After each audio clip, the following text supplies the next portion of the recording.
su gracia hasta mil generaciones, tu familia y tus hijos y los hijos de tus hijos, que te cubra con su gracia hasta mil generaciones, tu familia y tus hijos y los hijos de tus hijos, que te cubra con su gracia hasta mil generaciones, tu familia y tus hijos y los hijos de tus hijos, que te cubra con su gracia hasta mil generaciones, tu familia y tus hijos y los hijos, que te cubra con su gracia hasta mil generaciones, tu familia y tus hijos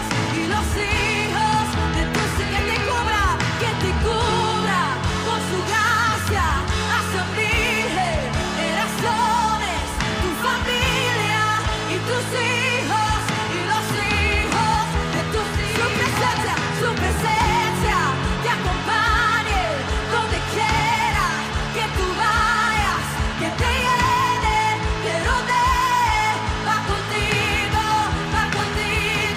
de mañana y de noche, en tu entrada y salida, en tu llanto y alegría. Él te ama, Él te ama, Él te ama, Él te ama, Él te ama, Él te ama, Él te ama, Él te ama, Él te ama.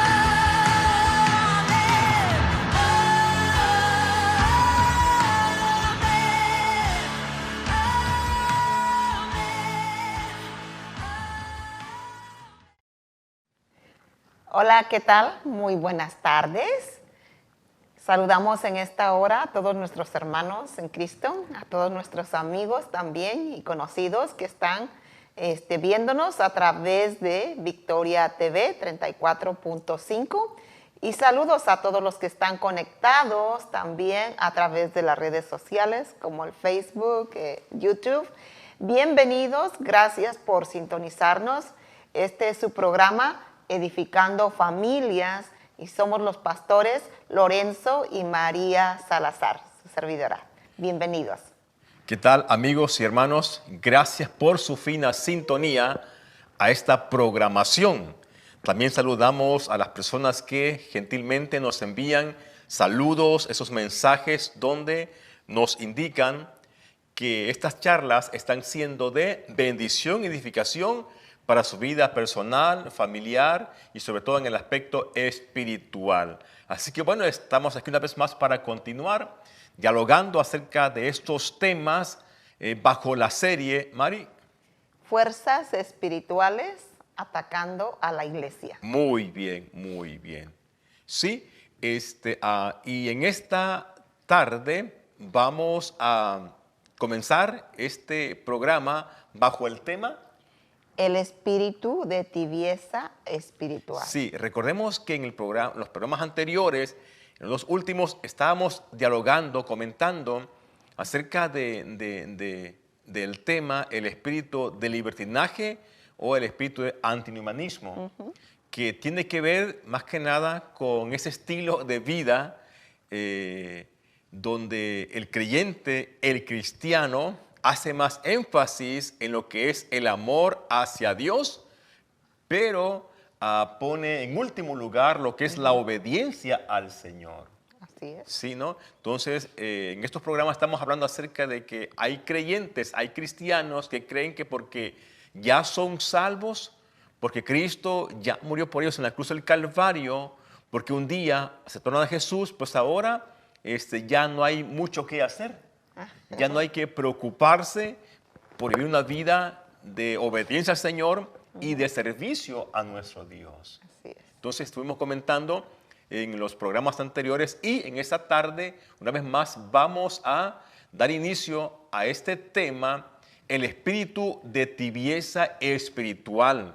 Parte 1. Sí, porque también este espíritu de tibieza espiritual está afectando la vida de los cristianos, está afectando la vida en algunas iglesias. Oh, sí. Y sobre todo porque representa una imagen negativa hacia el Evangelio. Por supuesto. Porque el espíritu de tibieza no solamente le afecta a la persona, sino que también afecta a otros creyentes. Así Una es. persona que tiene un espíritu de tibieza espiritual no solo está en un grave peligro, sino que también pone en peligro la vida de otros creyentes. Sí. Si es un miembro de la familia, pone en peligro la vida espiritual de los otros miembros de la familia. Si estamos hablando de un grupo de damas, un grupo de mujeres cristianas, si es una persona que está allí con un espíritu de tibieza espiritual, también puede afectar negativamente a este grupo de damas y así. Ujú, yo me imagino como el sueño, ¿verdad? Cuando una persona veo que bosteza, como que se le pega, se le pasa a la otra persona y Ajá. los demás empiezan a bostezar. También yo creo que la tibieza espiritual se pega o se contagia y se pasa a otros, ¿verdad? Sí, interesante, ¿no? Ajá. Muy buen ejemplo, es cierto. Es como a veces, por ejemplo, cuando nos estamos riendo, También la risa se contagia. se contagia. Igual también es verdad. Cuando hay algunas personas reunidas o hay 2 o 3 personas por allí y alguien comienza como a bostezar, es cierto, como que se contagia Yo he el notado eso. sueño, el cansancio Sí. hacia las personas que están alrededor. Lo Exacto. mismo también sucede en este caso con lo que es el espíritu de tibieza espiritual. ¿Sí?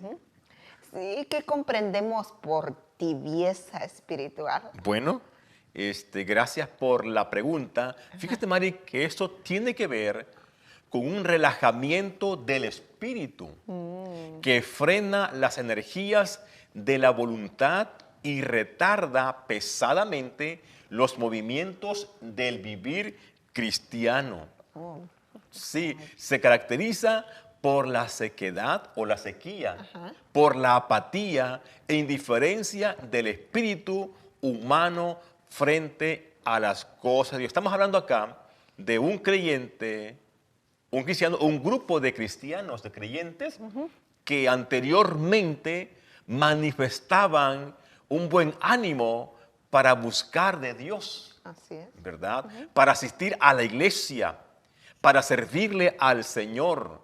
Estamos hablando acá de una persona, un grupo de personas que anteriormente a este estado de tibieza espiritual eran personas que manifestaban entusiasmo, Claro. manifestaban Pasión. bríos en este caso, ¿no? Motivación hacia las cosas de Dios. Por ejemplo, personas que cuando comenzaron a conocer del Señor, estaban disponibles, dispuestas incluso a viajar a largas distancias para poder asistir a un culto, a un servicio, a una conferencia, Sí. a un estudio bíblico en este caso. También podemos ver. Entonces, el espíritu de sequía o dijimos de tibieza espiritual se caracteriza en la persona por una actitud de apatía, de indiferencia. Aquel cristiano, aquel creyente que antes era celoso por las cosas de Dios, hoy en día Le da lo mismo, ¿verdad? le da lo mismo, exactamente. Por ejemplo, aquel creyente que siempre era sensible a la voz del Señor, Ahora es renuente. ahora es renuente. Aquella persona que cuando pasaba algún problema en la iglesia, era el primero que decía, aquí estoy para apoyar, para ayudar, para contribuir. Ahora le da lo mismo. Ahora Sí. dice, ¿para qué ir? Pues pura hipocresía. Sí, sí, exactamente. De hecho, esta es la primera parte del tema.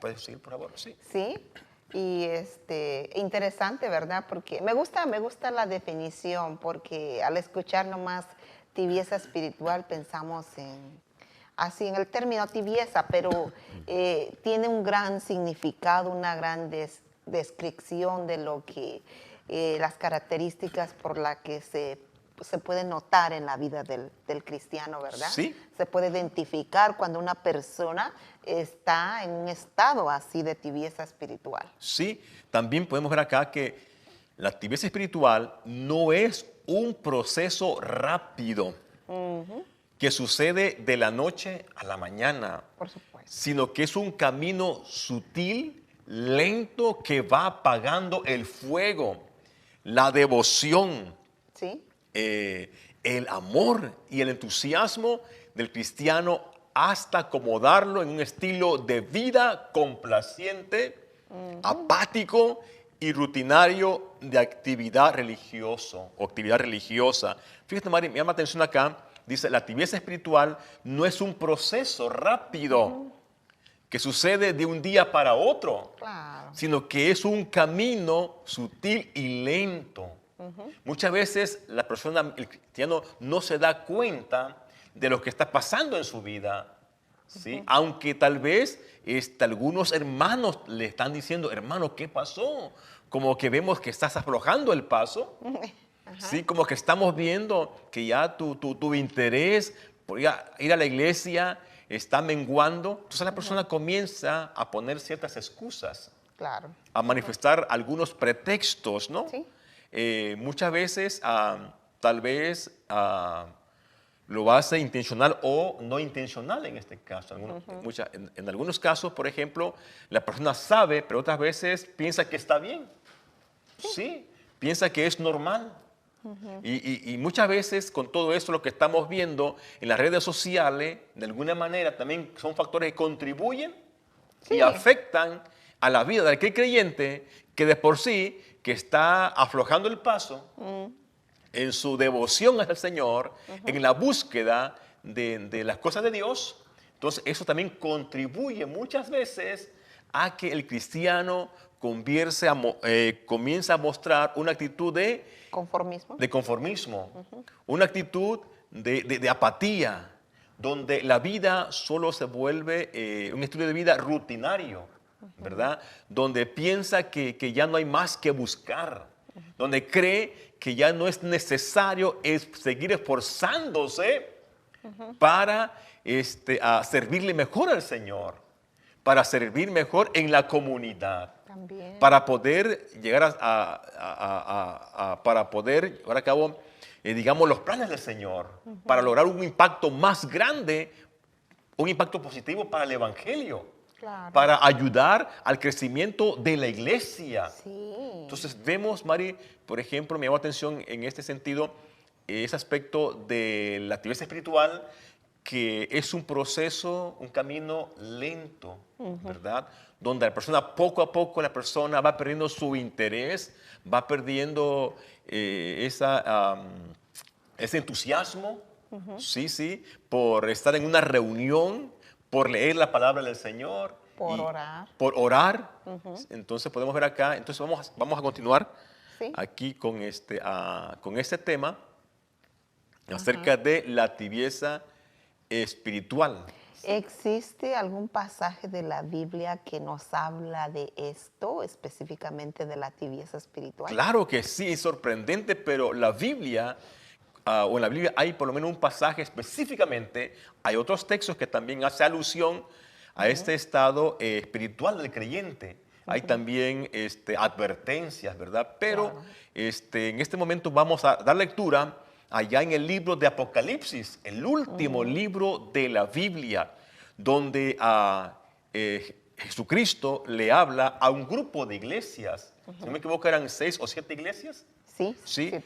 Y cada iglesia está pasando por diferentes circunstancias y también por una serie de problemas, ¿no? Sí. Y pues, por eso podemos ver que acá vamos a leer un pasaje en la Biblia precisamente donde el Señor Jesús le habla fuertemente a una de estas iglesias, llamada la iglesia de Laodicea. Entonces vamos a dar lectura en Apocalipsis capítulo 3, versículos 15 al 17. ¿Qué dice? Yo sé todo lo que haces, que no eres ni frío ni caliente. Ojalá fueses frío o caliente, pero por cuanto eres tibio y no frío ni caliente, te escupiré de mi boca. Wow. ¿Qué versión es esta? Esta es la palabra de Dios para todos y una combinación con la versión Nueva Traducción Viviente. ¿Sí? Porque tú dices, yo soy rico y me he enriquecido y tengo todo lo que quiero. No necesito nada. Wow, qué tremendo. Y ahora viene la versión Reina Valera. Y no te das cuenta de que eres un desventurado, infeliz y un miserable. Eres pobre, ciego y estás desnudo. Santo Dios. ¿Te imaginas que hoy en día el Señor usara a una persona o a un ángel y nos separara, digamos, enfrente del púlpito, en la plataforma? Tal vez si es una iglesia pequeñita de 10 personas no sería de mucho impacto. Pero ¿qué tal si sucediera esto en una iglesia donde hay una membresía de 1000 personas? En una iglesia, en un estadio de unos 80,000 creyentes que están reunidos, estamos ahí reunidos, y de repente se parara allí un ángel del Señor, hablándonos de parte del Señor en este tono, ¿se imagina? Sí, anoche que yo estaba leyendo este pasaje, no se me vino a mi mente digo, si le preguntáramos, como tú dices, en un lugar así donde estén muchas personas y les preguntáramos, ¿quién de ustedes les gustaría ser infeliz, un desventurado, un pobre, miserable? Por supuesto que nadie, ¿verdad? No, claro, nadie. Pero muy bien, ahorita hemos dado lectura a este pasaje bíblico, pero será hasta en el próximo programa donde nos enfocaremos específicamente, porque es interesante lo que vamos a comentar a continuación. Ajá. ¿Sí? ¿Sí? ¿Puedes compartirnos un poco acerca del contexto y del trasfondo de este pasaje bíblico que hemos leído? Es interesante, Mari. Cuando leemos la Biblia, es importante comprender cuál es el contexto, cuáles eran las circunstancias. Sí. Por ejemplo, cuando Pablo le habla a un grupo de personas en las diferentes cartas, es importante, por ejemplo, entender cuáles eran las circunstancias, Sí. cuál era la situación alrededor, cuál era el contexto político, el contexto religioso, económico o espiritual.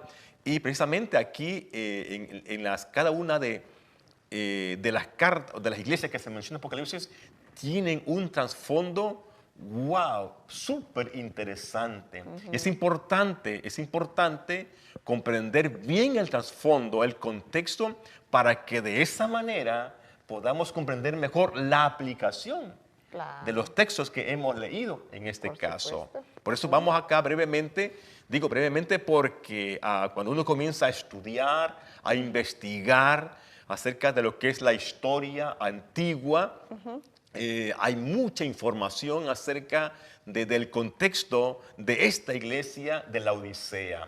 O sea, el contexto es decir, que era lo que estaba rodeando a esta iglesia, en qué país estaba situada esta iglesia, quiénes eran los personajes, además de los miembros de la iglesia, quiénes eran los vecinos, y todo eso es muy importante para que podamos comprender lo que aquí el Señor le dice a esta congregación. Bueno, vamos a ver acá, esta carta fue escrita para la iglesia que estaba ubicada o fundada en una ciudad llamada La Odisea. Interesante, Mari, ¿te recuerdas de dónde viene el nombre de La Odisea?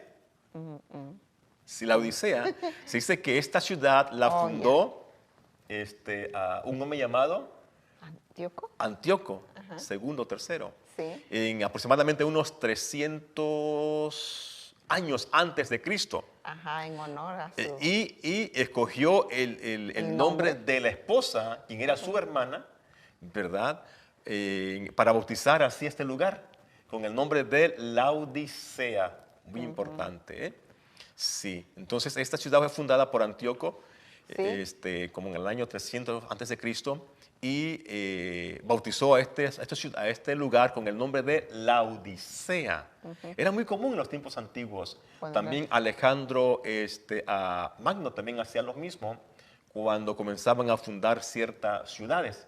Sí, le sí. ponían nombres. Alejandría, sí, como Alejandría, por ejemplo, igual también. Era común en los tiempos antiguos bautizar ciertos lugares con los nombres de familiares, en este caso, de los reyes o los príncipes. Durante el Imperio Romano, esta ciudad llegó a ser muy famosa y próspera Sí. en aquella zona de Frigia. Contaba con muchas fuentes de riquezas. Por ejemplo, Por ejemplo, tenía bancos y administración de fondos financieros. Era bendecida con la tierra fértil que tenía. Y Sí. también era poseedora de ricos pastos para la crianza de ovejas, ganados, pero sobre todo ovejas finas, de donde se obtenía una lana negra, suave y brillante, de la cual de ese producto sacaban lujosas vestimentas. muy bien, sí. Podemos ver además que esta ciudad está ubicada en el valle del famoso río Lico. Y se dice que los ganaderos eran expertos en la crianza de ovejas. Ajá. Y con el tiempo iban de alguna manera mejorando las crías y así hasta que lograron obtener ovejas en este caso, y de ahí se obtenía lo que era la lana de color negro, y de ahí se producían, por ejemplo, túnicas, y sobre todo eran una vestimenta muy lujosa, y también costaba mucho dinero. Claro. Sí, el comprar una prenda de esta le costaba mucho dinero a la persona.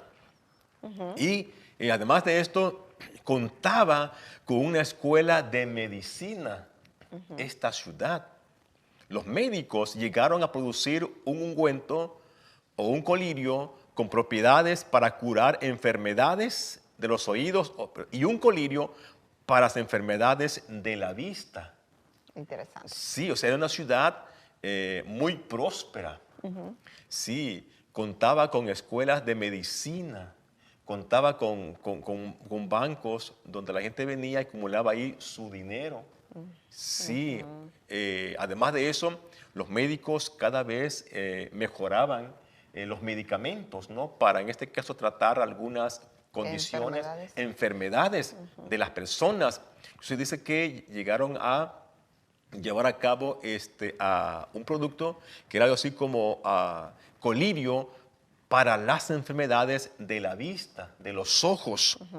Sí, además de esto, la ciudad era tan rica a tal grado que fue capaz de superar todo el costo para reedificar la ciudad después de haber sido destruida por un terremoto. ¿Te recuerdas cuántos terremotos sufrió en cuestión de unos 40 años? Dos terremotos. El primero sucedió aproximadamente como en el año 60 después de Cristo. Y el segundo terremoto sucedió como en el año 100. Como en el año 100 después de Cristo. Interesante, porque resulta que en el primer terremoto la ciudad quedó casi destruida. Pero ¿sabe qué sucedió? Con todo el dinero que tenían aquí el gobierno, ellos mismos pudieron costear Restaurar los gastos sin necesidad de pedirle ayuda, en este caso a la ciudad de Roma, la capital del imperio. El mismo historiador Tácito dice, esta ciudad prácticamente se levantó entre las ruinas. Con sus propios recursos. Con sus propios recursos, sin necesidad de nosotros, porque Tácito trabajaba para el gobierno romano. Es uno de los historiadores de más confianza hoy en día cuando queremos leer algo sobre asuntos de la Biblia. En los tiempos de Roma, recurrir a Tácito es algo realmente maravilloso. Sí, y también acá, por ejemplo, seguimos acá. Mira, Justo González, por cierto, Justo González, para quien no ha escuchado de él, Justo González fue uno de los primeros hispanos quien hizo su doctorado en historia antigua en la Universidad de Yale, una de las 5 universidades más famosas en Estados Unidos. Wow. Y Justo González es una autoridad a nivel mundial en cuestiones de historia antigua. O sea, cuando ese hombre habla, sabe lo que está diciendo. Justo González, en su libro Cómo leer el Apocalipsis, dice, el único problema que tenía la ciudad de Laodicea yacía en el abastecimiento del agua, ya que no contaba con pozos potables. Sí. Este precioso líquido era suplido desde una fuente casi situado a unos 10 kilómetros de distancia de la ciudad de Hiriápolis. Ajá. Ahora, hacemos un alto acá. Recordemos que estaba la ciudad de la Odisea, Sí. pero hacia el sudeste estaba la ciudad de Colosas. La ciudad de Colosas era muy famosa, muy conocida, porque contaba con muchas fuentes que producían aguas frescas, agua fría inclusive. Pero luego hacia el norte estaba la ciudad de Hiriápolis.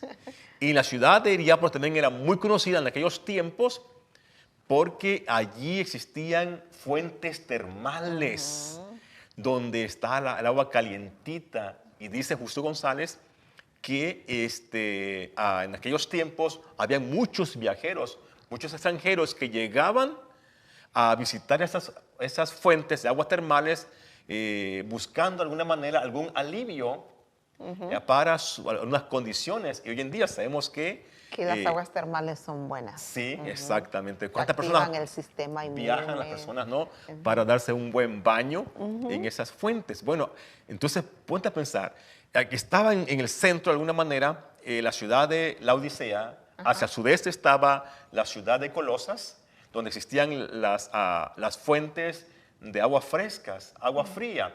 Y hacia el norte estaba la ciudad de Hiriápolis. Sí, entonces, una vez más, como la ciudad de Laodicea no contaba con buenos pozos de agua, entonces lo que hacían, lo que hicieron fue que desde la ciudad de Hiriápolis, desde allá, las aguas descendían por las laderas y obviamente terreno rocoso, y luego de allí canalizaban el agua por un canal, ¿sí? Hasta llegar a la ciudad de Hiriápolis. Muy interesante entender esto. Wow. Ahora, dicen también los historiadores que todavía hoy en día, cuando se visiten esos lugares, se ven las praderas, se ven así como las laderas, las rocas tipo calizas. De hecho, en la ciudad de Hiriápolis, en aquellos tiempos, todavía existe un castillo que le llaman el castillo del algodón. Sí, porque las laderas son bien blanquitas, bien blancas, bien brillantes. Pero, ¿qué pasaba? ¿Qué sucedía? Que cuando el agua que corría de la ciudad de Hiriápolis hacia la ciudad de Laodicea, resulta que también se mezclaba con los sedimentos, con los minerales de las rocas. Por eso dice acá, pero cuando el agua llegaba a la ciudad de Laodicea, ¿qué sucedía? El agua estaba tibia y con un alto contenido mineral o diluida, como la cal o el óxido de calcio, que era difícil poder disfrutarla. Wow. Y la persona, solo comprobarla, por ejemplo, cuando llegaban los viajeros, podían ver el agua cristalina.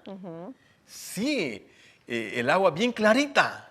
Y me imagino que bajo el sol radiante, con ese gran calor, venían y lo primero que hacían era echarse un trago de agua. ¿Y qué sucedía al probarlas? Ay. ¿Les provocaba náuseas? Les provocaba náuseas. Interesante. Por eso, muy importante comprender el trasfondo del mensaje de esta carta. Porque la próxima semana estaremos explicando, ¿verdad? Sí. ¿Por qué Jesús le dice estas palabras a esta iglesia?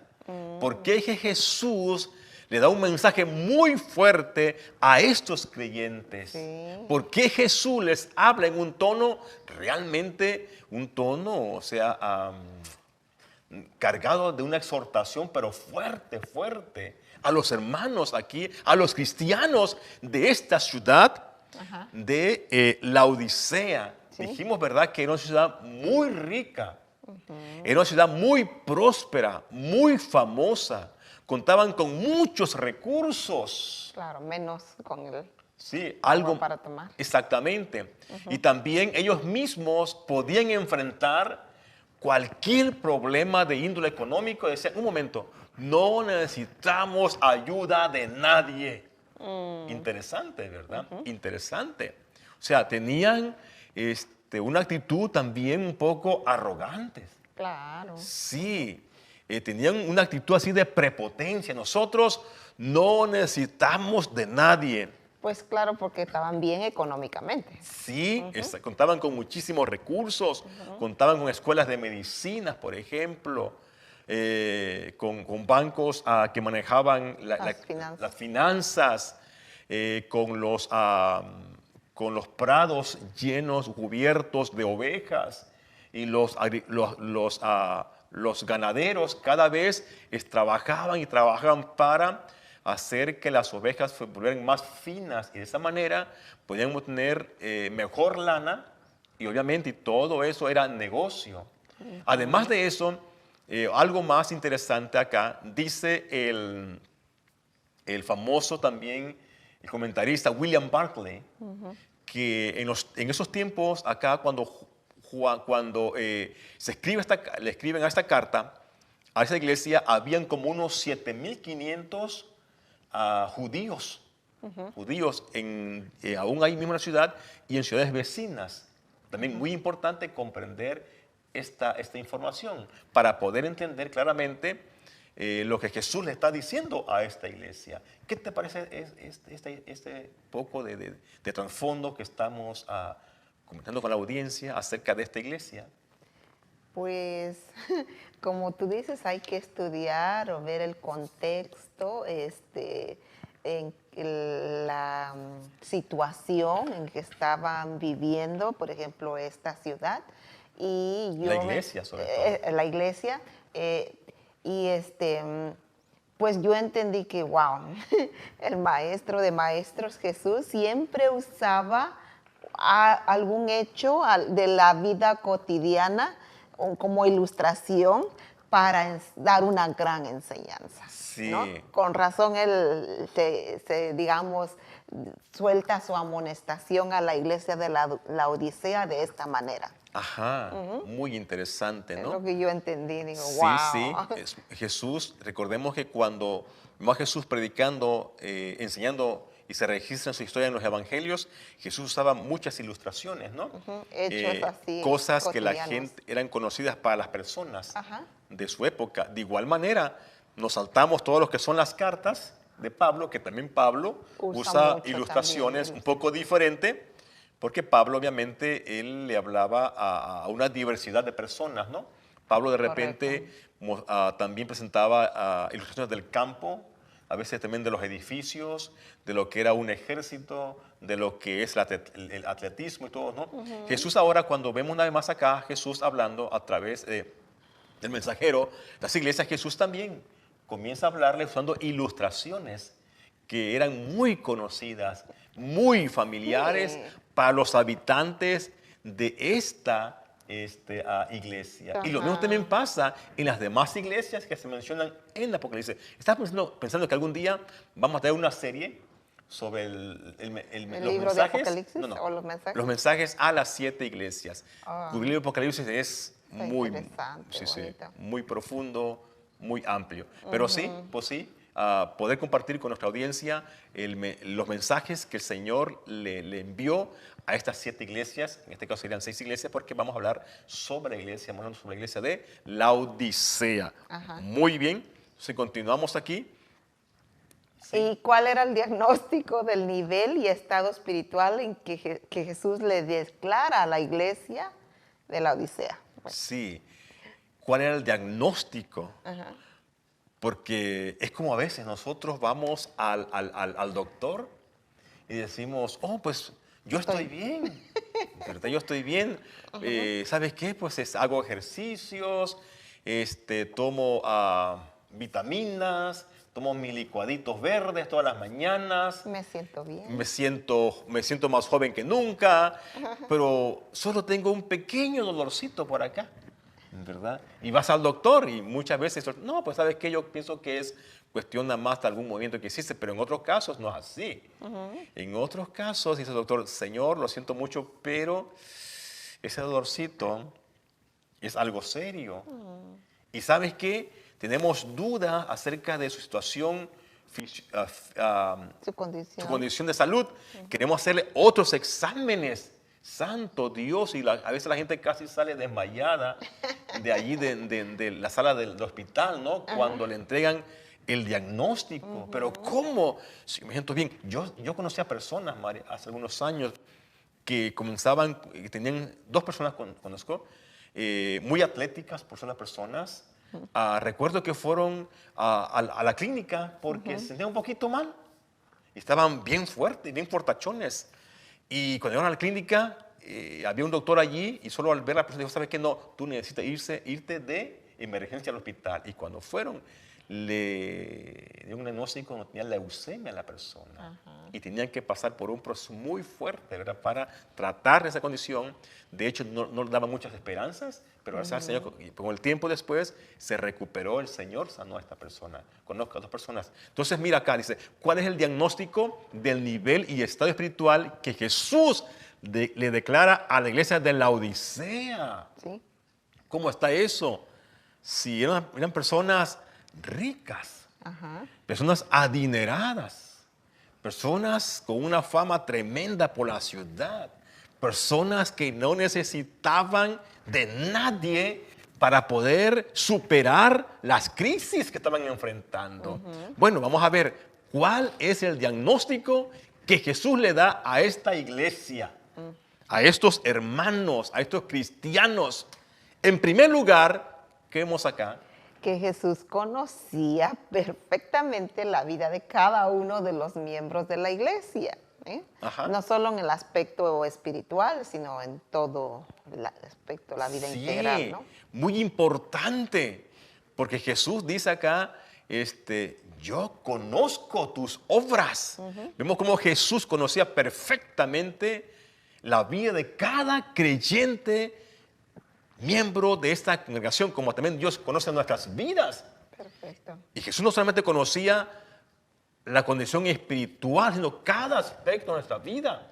Jesús sabe cómo está nuestra vida en el aspecto emocional, psicológico, mental, familiar, social y espiritual también. Jesús conoce nuestra vida perfectamente, aunque nosotros digamos que estamos bien en algunas áreas. Aunque discutamos, yo estoy en esta área, a mí nadie me va a enseñar, nadie me va a decir nada, pero Jesús, Él sí sabe cómo está nuestra condición. A Él no le podemos cada engañar. uno de los aspectos de nuestra vida. Sí. Sí, es importante notar que no era la única iglesia a la que Jesús le dice estas palabras, yo conozco tus obras. Sí, también Jesús le dijo estas palabras a ¿quién? A la iglesia de... A la iglesia de Éfeso, a la iglesia de... Sí. Apocalipsis 2.2. A la iglesia de Tiatira. Y en 2.19. A la iglesia de Sardis en el 3.1 y a la iglesia de Filadelfia en el 3.8. Siempre empieza el Señor Jesús, yo conozco tus obras. Bueno, después de presentarse a Jesús, dando algunos títulos, ¿verdad? Describiéndose su carácter, su persona, comienza a decirle, yo conozco tus obras. Interesante. Es más, dice Jesús, yo conozco cuáles son las intenciones de tu corazón. Yo conozco cuáles son tus actitudes, aún antes de que esas actitudes se vuelvan en acciones. Muy importante comprender esto, porque los hermanos de esta iglesia pensaban que todo estaba bien, de maravilla. Sí, pensaban que todo estaba, pero a la perfección. Pero dice Jesús acá, un momento, mis queridos hermanitos. Sí, yo conozco sus obras. Yo conozco tus actitudes. Yo conozco tus pensamientos. ¿Sí? Yo conozco cuáles son tus intenciones. Muy Por importante supuesto. comprender esto. Es lo que Jesús le está diciendo acá a cada uno de los miembros de esta iglesia, a la iglesia de Laodicea. ¿Sí? Sí. Elvi Carballosa, también otro estudioso de la Biblia, otro hermano en la fe, un erudito en Biblia, dice: el conocimiento sobrenatural de Cristo penetra hasta lo más profundo y escudriña las obras de los creyentes de Laodicea. De hecho, dice la Biblia en nuestro Evangelio, cuando Jesús estuvo aquí en la tierra, cuando vivió como un ser humano, nos dicen los Evangelios que Jesús, Él no tenía necesidad De que le dijeran las cosas. sino que Él ya conocía los pensamientos de las personas, conocía las intenciones de aquella gente que decía que era una persona religiosa, Sí. que decían que le estaban sirviendo a Dios. Jesús conocía las intenciones de las personas. Sí. Aquí vemos una vez más este atributo de Jesús, ¿no? Que es el conocimiento sobrenatural de Cristo, penetraba hasta lo profundo y escudriña las obras de los creyentes de Laodicea. Lo mismo también pasa con nosotros hoy en día. Claro. Jesús conoce lo que hay en nuestro corazón. Él conoce lo que hay en nuestra mente. Sí. Él conoce lo que hay en nuestro ser interno. Yo puedo tal vez mentirte a ti. Engañar. Yo puedo engañar a las personas, pero a Jesús no lo puedo engañar. No. Sí, puedo decir que estoy bien, pero ¿cuál será el diagnóstico? Si yo le preguntara a Jesús cómo estoy, ¿cuál será el diagnóstico que Jesús me va a dar de mi vida? Sí, importante entender esto, como les estaba sucediendo a los miembros de esta iglesia De Laodicea. de Laodicea. El veredicto del Señor es que los miembros de Laodicea no eran ni fríos ni calientes. ¡Wow! No eran ni fríos ni calientes. No eran fríos para que pudieran reconocer su necesidad. De que necesitaban. Ay, abriguito.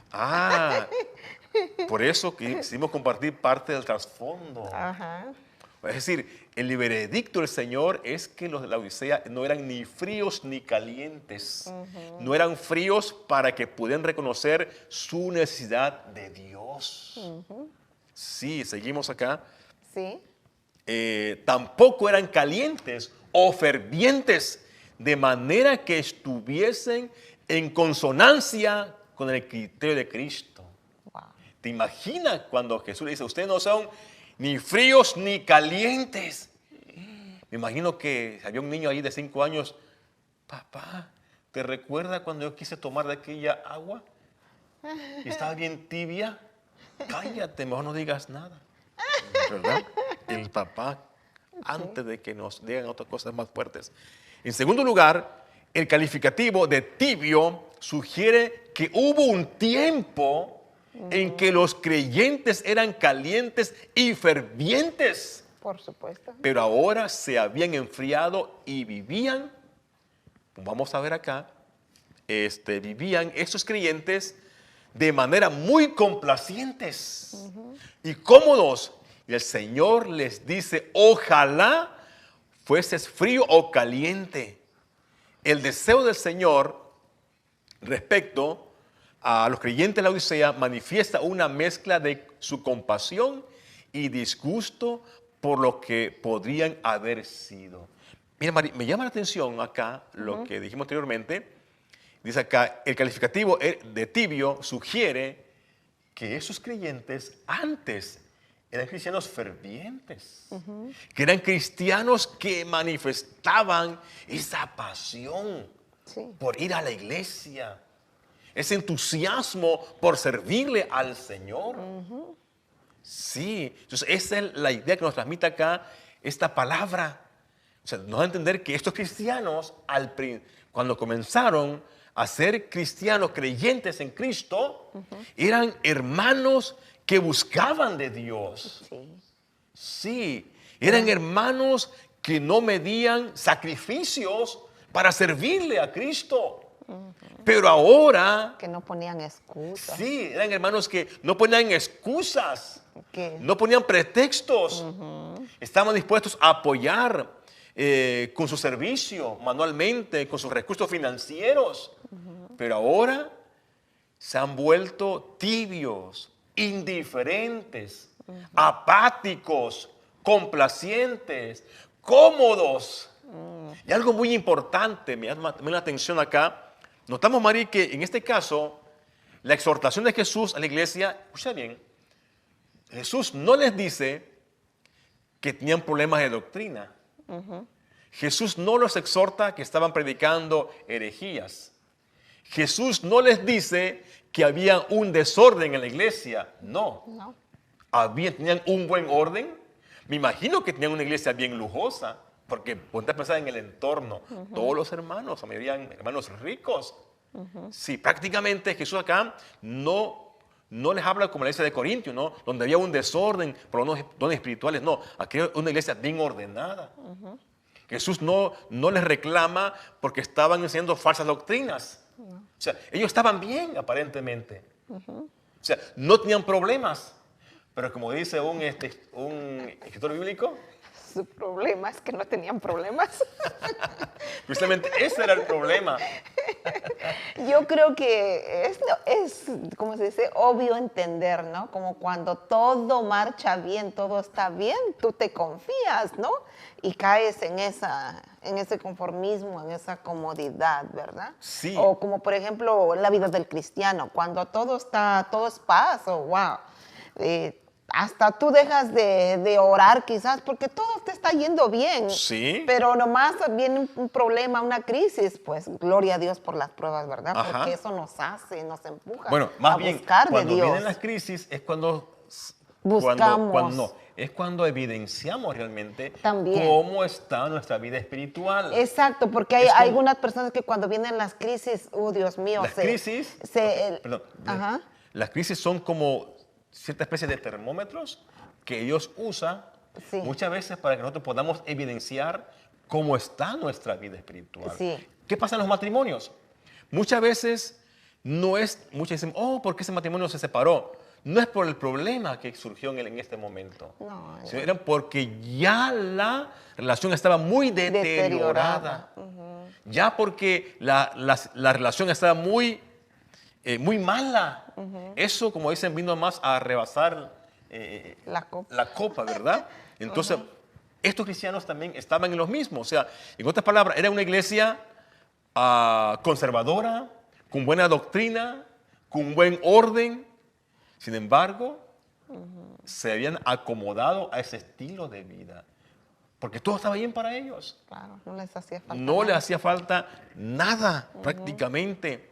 Pero acá vemos, por ejemplo, cómo estos cristianos, dice Jesús, ahora ustedes se han vuelto tibios. Han caído en una pereza espiritual. No. O, en dado caso, hacen las cosas más por rutina, También. por tradición, solo por la costumbre, por la inercia de la costumbre. Y muchas veces yo creo que es lo que pasa con algunos cristianos, es lo que pasa con algunas iglesias también. Ay, Dios mío. Porque es interesante, porque en las otras iglesias, por ejemplo, Jesús los exhorta y dice, pero tengo un remanente que es diferente. Acá no. Es toda la iglesia prácticamente quien ha caído en ese estado anímico de tibieza espiritual. Sí, ojo, Ay, ay, ay. ¿cómo estaremos como iglesia en nuestros días? Esas iglesias tenían buena doctrina, había mucho orden, pero, dice Jesús, yo veo las cosas muy diferentes como ustedes las ven. Dice Jesús, lo siento mucho, pero aquí está mi diagnóstico. En cuanto a la condición en que se encuentran cada uno de ustedes. Vale, en tercer lugar, ¿qué podemos ver acá? Podemos ver la advertencia de Jesús, que es la siguiente. Ajá. Pero por cuanto eres tibio, te vomitaré de mi boca. O mejor dicho, Estoy a punto de vomitarte de mi boca. es lo que es, según el erudito en idioma griego, Elvi Carballosa dice que esta es la mejor traducción. Estoy a punto de vomitarte de mi boca. Así como los visitantes extranjeros, cuando venían, tenían mucha sed. Que esperaban un vasito de agua fresca ahí, Ajá. con su hielito. No, tomaban esa agua y ¡ay! Tibia. Tibia y insípida. Dice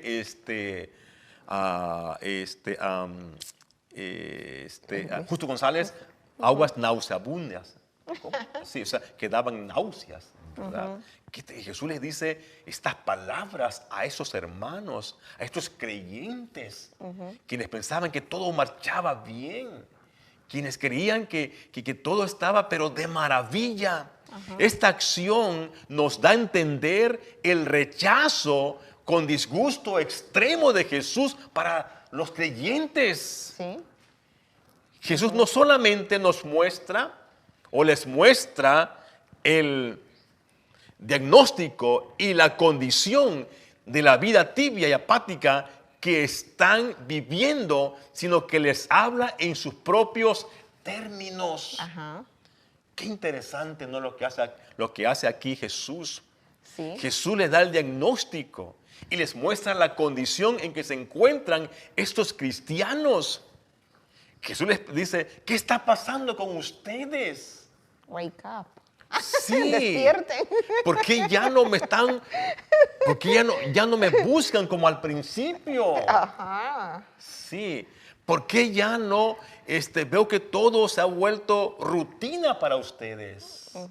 Todo lo hacen de manera mecánica. Wow, qué tremendo. Este mensaje es para nosotros hoy en día. Sí.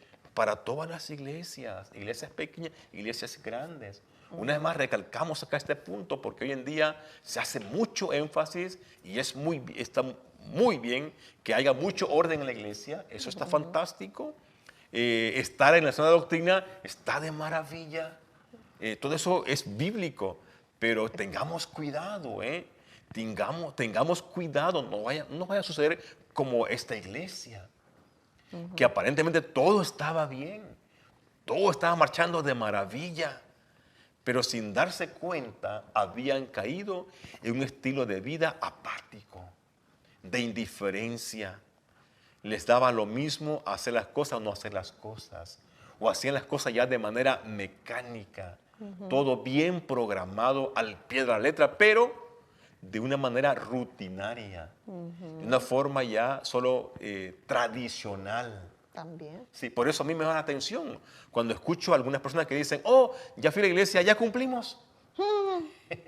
Como diciendo, ya, descansa ahora.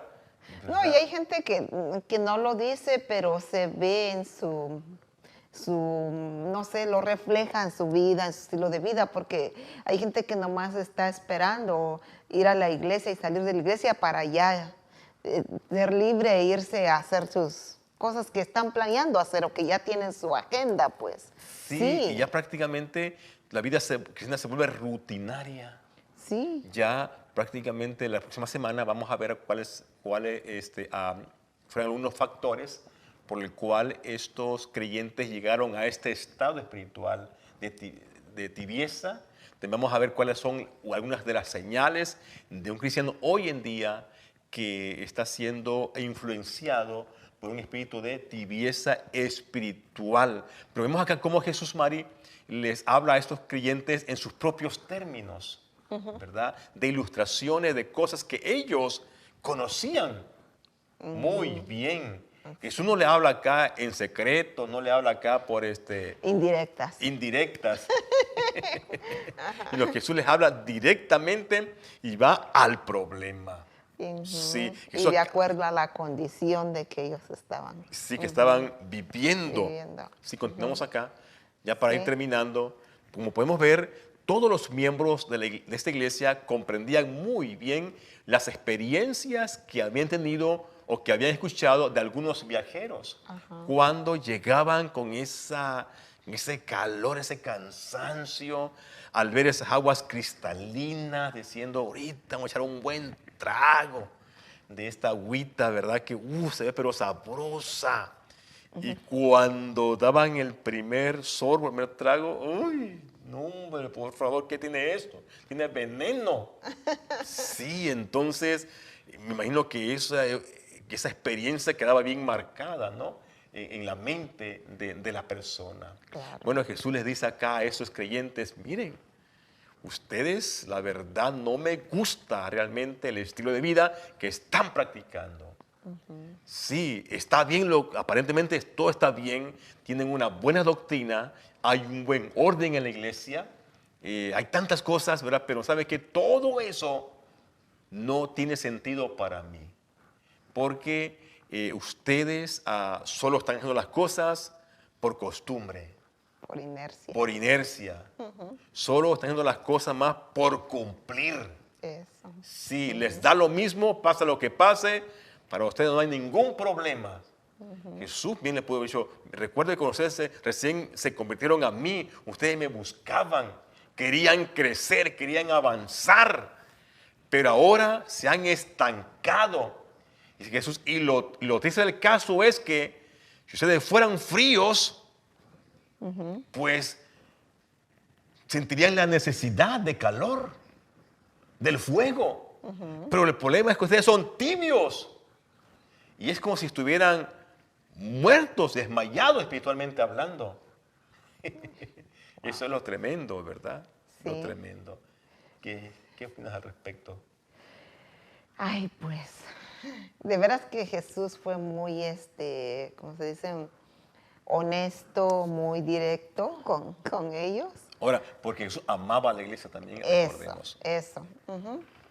Sí, porque también si vemos en todas sus exhortaciones, primero presenta halagos también y dice cosas. En este caso, no recibieron halagos, ¿verdad? Aquí no. Pero normalmente Jesús, el método de Jesús de hablar a la iglesia era presentar algunas de sus virtudes, atributos, luego después venían los elogios para la iglesia, luego viene el diagnóstico, luego después viene el consejo, ¿no?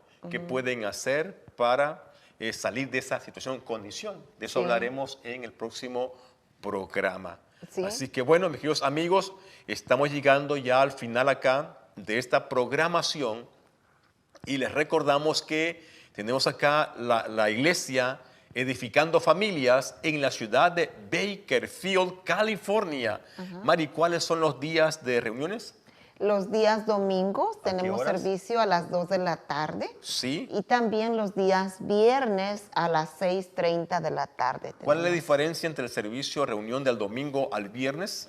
El domingo es un servicio familiar, que hay más predicación, pero el día viernes, en el domingo hay alabanza y predicación también, pero el día viernes es más enfocado a la oración. Hay Así un es. tiempo más corto de reflexión de la palabra de Dios, porque el mayor tiempo lo usamos para orar. Así es, sí. Normalmente el día viernes solo comparto una reflexión de unos 10 a 15 minutos, ¿no? Sí. Y ya el día domingo sí, es un servicio regular, pero una vez más reiteramos, el día viernes es un servicio regular y el tiempo de alabanza también es corto. También la reflexión siempre enfocado a lo que son temas de la oración. Exacto. ¿Verdad? Y luego viene también el tiempo de intercesión.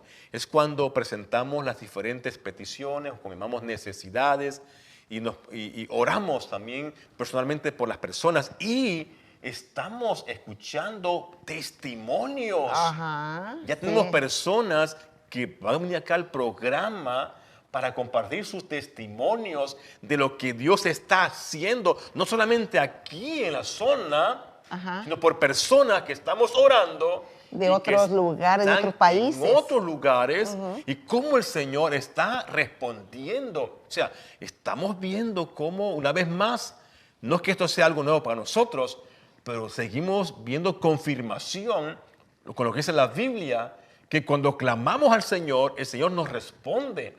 Amén. Y cuando oramos al Señor, conforme a su voluntad, el Señor responde.